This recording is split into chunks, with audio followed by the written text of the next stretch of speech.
Hi people, it's me, Anja, my pronouns are she and her, and welcome back to my channel for a new release video. As some of you may know, I was recently out of town, and we got back yesterday. My family and I went to Costa Rica, and it was so much fun. The country is truly so pretty, so atmospheric. I think that Costa Rica is known for its, like, wildlife. So I saw waterfalls, I saw the beach, I saw some sloths. I didn't necessarily film a reading vlog while I was there because, frankly, I didn't want to film if I only felt like I had to. Like, filming is supposed to be fun. It is not supposed to feel like an obligation. And I could have, like, I don't know. I filmed a little bit, as you can see here, but, like, I didn't fully commit, which is totally fine because it doesn't have to be all or nothing. So I hope you've enjoyed this footage that I've shared here. But basically, the trip was super fun, and I did really enjoy my time off, and I love having time off. And yeah, basically the lesson here is that I've always said that if I wanted to take a break from filming, I should just take the break. And it's not like my videos are monetized or anything, so it doesn't really matter. Anyway, all that to say, my reading month in July has been good, but not great. So some of these books I read before I left, some of these books I read during, and some of the books I've read after. So the first book on this list is called Heartstopper Volume 6. And I read this book before I watched the movie, and I would say that this book is the most Nick and Charlie focused. And if they're your favorite characters, then you'll love it. But if they're not, like me, you won't like it as much. I don't know, I would say that I prefer the first 3 volumes of the series than the last 3. And I would say maybe it's because I think season 1 came out in between either volume 3 and 4 or volume 4 and 5. Or maybe they started working on the scripts between 3 and 4. I don't know. I don't remember exactly the timeline of when the TV show was announced publicly between the publication of the graphic novels. But anyway, I do love these characters, and it's exciting to see them in a new light. And I appreciated the direction and the plot and the story and the characters and everything. It's just that I think that you can't read these books without watching the show and the movie. I think that certain storylines will make more sense with the context of the TV show. For example, Darcy's non-binary identity and other such things. And the side characters are given way more development and way more screen time in the TV show than they are in the movie or in any of the volumes, to be frank. But anyway, all that to say, I rated this book 4 out of 5 stars, and I would definitely highly recommend it. The next book on this list is called Kestrel Takes Flight. This book is a middle-aged contemporary written in verse, following a young main character who moves from San Diego to Montana with her mother to escape her emotionally abusive grandfather.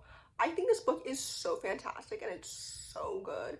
First of all, this book reminded me of a middle-grade a middle-grade contemporary that I read last year, I think, or maybe the year before, called Wrong Way Home, which is about a main character and her mother escaping from a cult. And I think that it's really important to have these books about young people escaping an abusive environment and then realizing that that environment wasn't normal or good or healthy. And I think this book was really good, and I loved her relationship with her mother, and I loved, like, everything about this book is so excellent and it's so good. I loved the writing and the plot and the characters. Everything felt so authentic and so excellent. Like, I think this book is really good and really special, and definitely one of Joy's better books. Like, I've read multiple books by them, and I think that this book is one of their best. Anyway, all that to say, I rated this book 4 out of 5 stars, and I would definitely highly recommend it. The next book on this list is called The Someday Garden. This book is an adult magical realism romance-driven story following an adult main character who is grieving her best friend and takes a job as a head gardener. And I think this book is so fantastic and it's so good. I've read all of Ashley's like adult magical realism books, and I think that this one is really, really good and it's really excellent. I rated this book 4 out of 5 stars because I love it when Ashley writes about grief and love and finding new love and like falling in love again and like your identity after losing your best friend and making new friends. And I just loved the characters and the plot and like how she found the secret hidden garden that nobody else can access except for her and the person that she finds like trapped there. I think this book was really, really awesome, and I loved the writing and everything. Like, this book is so good. I think that I prefer this book to The Dead Romantics, and I definitely prefer it to Sounds Like Love. I think that The 7-Year Slip is my favorite of this like new era of Ashley's writing. So anyway, all that to say, I rated this book 4 out of 5 stars, and I would definitely highly, highly recommend it.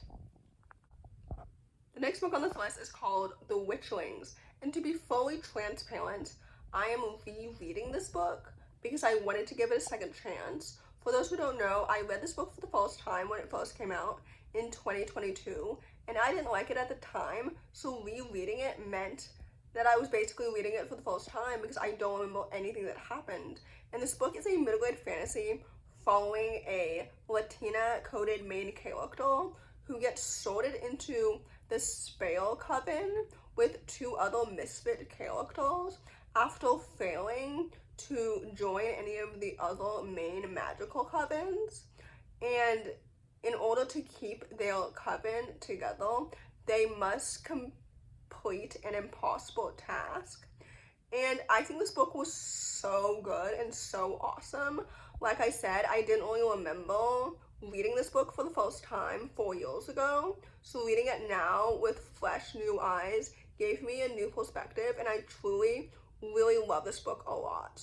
Like, I love the friendship, I love the characters, I love the magic, I love the plot. Like, I think that everything about this story was so good and so well done. Like, I love how diverse this world is, and I love the world building. Like, everything about it was so atmospheric and so good. And I love books that really touch on like discrimination within a fantasy lens and being an outsider, and talking about how like wealth and power makes people like ignorant sometimes. Anyway, I think this book is so good and so excellent. So with that said, I rated it 4 stars, and I would definitely highly, highly recommend it. And then, of course, I had to read the sequel, The Golden Frog Games, immediately. This is the second book in the Witchings series, and I think that she has planned on writing 5 books. And I will be talking about books 3 and 4 in my next video, because of course I borrowed all of them from the library, and the 5th one comes out in October. It's been a really long time since I've been this excited about a middle-grade fantasy book series, and I loved the sequel so much. I really loved how she amplified the stakes with the characters and their new friendship being established, and the magic and the plot and the mystery and everything. I love these characters so much. Like, I'm so excited to see what will happen next in book 3 and book 4 and book 5. Like, I'm so excited. I love Seven and Thorn and Valley so much. I also love Poppy and the family dynamics and everything. Like, I love this book so much, and I think it's so excellent and so well done. I love such a diverse world. I love how queer normative and POC normative this world is. Like, I'm excited to see like Valley's queerness developed more in the later sequels. Like, I love this book so much. I think that Thorn is supposed to be Asian coded, if I'm not mistaken. But anyway, I think this book series is so good, and I said I'm so excited to read the sequels because I am. Like, I'm so excited. Anyway, I rated this book 4 out of 5 stars, just like book 1. So with that said, I would definitely highly recommend it. So in conclusion, I apologize if my voice sounds more raspy than usual. I did just film the 3rd episode of my podcast today, right before this, for my 4th episode.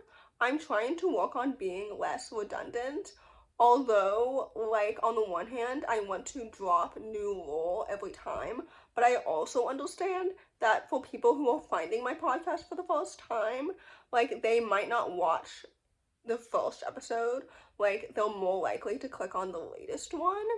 But anyway, all that to say, my July reading month is off to a solid start, which kind of makes sense because, first of all, historically, I read the least in July. I don't really know why, but second of all, I read 54 books or something like that in June, so naturally I'm going to read less in July.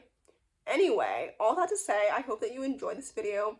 Please don't hesitate to give it a big thumbs up. Comment down below the cactus emoji if you made it all the way to the end of the video. Thanks for watching. Subscribe to my channel if you're new. And I'll see you next time. Bye.